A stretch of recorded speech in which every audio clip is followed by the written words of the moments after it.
వివి లక్ష్మీనారాయణ గారు, మాజీ జేడీ మనతో పాటుగా లైవ్లో ఉన్నారు. సార్ నమస్తే సార్. నమస్తే వర్మ గారు.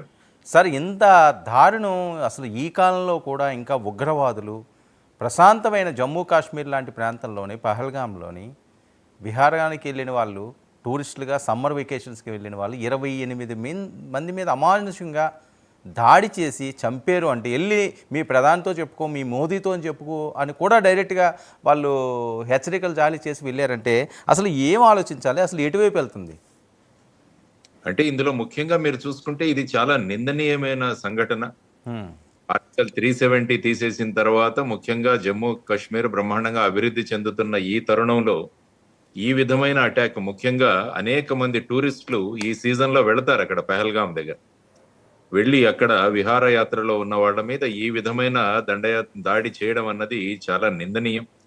ముఖ్యంగా ఏంటంటే లష్కర్ ఈ తైబా ఒక ఆఫ్ షూట్ అయిన ది రెసిస్టెన్స్ ఫోరం అని టిఆర్ఎఫ్ అనే ఒక కొత్త ఆర్గనైజేషన్ ఏదైతే ఉందో అది దీనికి రెస్పాన్సిబిలిటీ వహించి, అంటే ముఖ్యంగా ఏంటంటే ఏదైనా ఒక కొత్త ఈ విధమైన వ్యవస్థ అక్కడ ఏర్పడగానే వాళ్ళు వాళ్ళ ఉనికిని తెలియజేయడానికి ఈ విధమైన చర్యలు తీసుకుంటూ ఉంటారు మామూలుగా టెర్రరిస్ట్ భాషలో. కాబట్టి వారు ఈ విధంగా దాడికి చెంది, ఇందులో ముఖ్యంగా ఏంటంటే ఒక మతం ఆధారంగా చేసిన ఆధారాలు చాలా ఉన్నాయి ఈసారి. అంటే మీరు ఏ మతానికి చెందిన వాళ్ళు అని కనుక్కొని వాళ్ళకు పరిశీలించి ఆ తర్వాత వాళ్ళని చంపడం జరిగిందన్నది వాళ్ళు చెప్పిన విషయాలు, మనకు పేపర్లో వచ్చిన విషయాలు కూడా. పల్లవి గాని ఆ అమ్మాయి గాని మిగతా వారు మాట్లాడినవి, అందులో ముఖ్యంగా ఒక నేవీ ఆఫీసరు, తర్వాత వచ్చేసి ఒక ఐబీ ఆఫీసరు, ఆ తర్వాత విదేశీయులు కూడా 2 ఉన్నారు అందులో.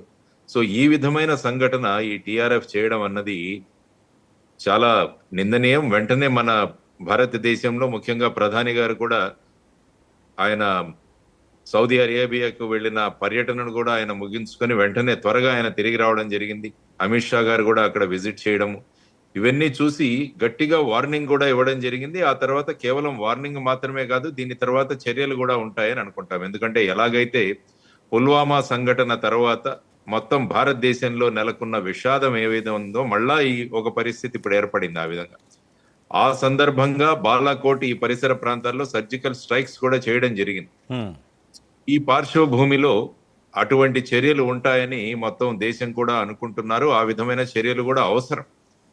ఎందుకంటే ఇటువంటి పరిస్థితులలో మనం 370 ఆర్టికల్ ను, స్పెషల్ స్టేటస్ ను దాన్ని పక్కకు పెట్టి అక్కడ మళ్ళా 2 యూనియన్ టెరిటరీ చేసి మళ్ళా అక్కడ ఎన్నికలు కూడా నిర్వహించడం జరిగింది.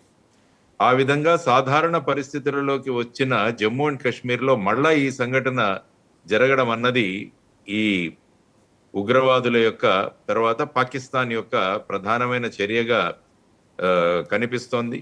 అందువల్ల ఈ రోజు కూడా చూస్తే మళ్ళా మన పాకిస్తాన్ నుంచి వచ్చిన 2 ఉగ్రవాదులను కూడా అక్కడ వాళ్ళని చంపివేయడం జరిగింది మన సెక్యూరిటీ ఫోర్సెస్.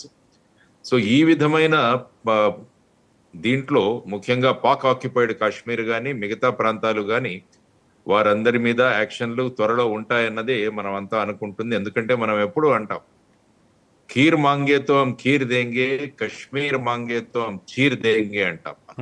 భారతదేశం జనరల్గా మనం ఇచ్చిన రిప్లై అది. కాబట్టి మీరు ఈ విధంగా చర్యలు తీసుకుంటే మేము ప్రతి చర్యలు ఎలా ఉంటాయి, దాన్ని మీరు తట్టుకోలేనన్నా కూడా సీరియస్ గా వార్నింగులు ప్రధానమంత్రి గారు ఇచ్చిన ట్వీట్ కావచ్చు, ఆ తర్వాత అమిత్ షా గారు ఇచ్చిన ట్వీట్ కావచ్చు, మిగతా వారు ఏ విధంగా రియాక్ట్ అయ్యారో అవన్నీ చూస్తే భారత్ని ఎవరు భయపెట్టలేరని కూడా రాజ్నాథ్ సింగ్ గారు మాట్లాడిచ్చారు. అంటే ప్రపంచంలోనే ఎవరు ఎక్స్పెక్ట్ చేయలేని విధంగా మేము ప్రత్యుత్తరం ఇస్తామని చెప్పి కూడా వారు చెప్పడం జరిగింది. కాబట్టి రంగం సిద్ధమైంది. ఇప్పుడు ముఖ్యంగా పాక్ ఆక్యుపైడ్ కాశ్మీర్ పిఓకేలో కావచ్చు, మిగతా ఇతర ట్రైనింగ్ గ్రౌండ్స్ ఏవైతే ఉన్నాయో వాటన్నిటి మీద కూడా చర్యలు ఖచ్చితంగా ఉంటాయని చెప్పేసి అందరూ అనుకుంటున్నారు. ఇటువంటివి చర్యలు జరగాలి. ఎందుకంటే మీకు ఆర్మీతో పోరాడడం వేరు, కానీ ఆ ప్రాంతానికి టూరిస్టులుగా వచ్చిన వాళ్ళ మీద ఈ విధమైన చర్యలు తీసుకోవడం ఇది ఒక పిరికి పందల చర్య. ఇది ఈ విధంగా చేయడం అన్నది చాలా, వాళ్ళు చేసిన చర్యను నిందనీయం. అందరూ కూడా నిందించాము అవన్నీ కూడా. సో పాకిస్తాన్ ఖచ్చితంగా దీనికి పర్యవసానం ఎదుర్కోవాల్సి ఉంటుందన్నది నా అభిప్రాయం వర్మ గారు. సార్ అసలు వాళ్ళ ధైర్యం ఏంటి సార్? ఇన్నిసార్లు జరుగుతున్న భారత్ పవర్ ఏంటో వాళ్ళకి తెలిసిన ఈ రకంగా ఏదో ఒక రూపంలో దొడ్డిదారిని వచ్చి అటాకులు చేయడం, అన్యాయంగా కొంతమందిని పొట్టన పెట్టుకోవడం, ముంబై దాడులు లాంటివి ఎన్ని చూడలేదు. చాలా అంశాలన్నింటిలోని కూడా ఏంటి వాళ్ళ ధైర్యం ఏంటి? చాలా మంచితనంగా వీళ్ళు ఉంటున్నారు,